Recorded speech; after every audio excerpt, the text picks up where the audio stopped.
Waqt l-inawgurazzjoni tal-ftuħ uffiċjali tat-tielet u l-aħħar fażi tal-kumpless sportiv fil-Marsa, il-Prim Ministru Roberta Bella saħaq kif dan il-kumpless jikkonferma l-investiment kontinwu tal-Gvern fl-isport, fl-atleti u fil-futur tagħhom.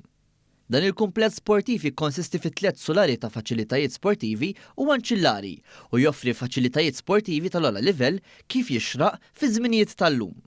Fl-aħħar fażi tlesta investiment f'korts ġodda l-isport tal-isquash u tan-netball, ċentru dedikat għal weightlifting kif ukoll fitness center ta' livell għoli imwettaq permezz ta' sħubija mal-privat. Dr. Bella nota kif permezz ta' dawn il-faċilitajiet, il-komunitajiet sportivi issa jistgħu jgawdu ambjent modern, professjonali u aċċessibbli li jsaħħaħ it-taħriġ, il-kompetizzjoni u l-iżvilupp tal-atleti f'kull stadju tal-karriera tagħhom. Huwa semma li investiment sportiv bħal dan se jkompli qiegħed lil Malta fuq il-mappa dinjija tal-kompetizzjonijiet internazzjonali. Is-sena d-dieħla, Malta se tilqa' l-Youth Commonwealth Games, partiċipazzjoni ta' 74 pajjiż differenti.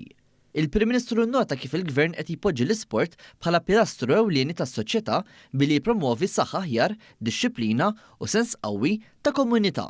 Dr. Bella semma l-investiment li sar fil-padiljon sportiv u akwatiku fir-Rabat Għawdex fost investimenti oħra li waslu bis-saħħa wkoll t-ekonomija b'saħħitha li issa se tmur fil-pass li jmiss e kif se titnieda l-viżjoni Malta 2050.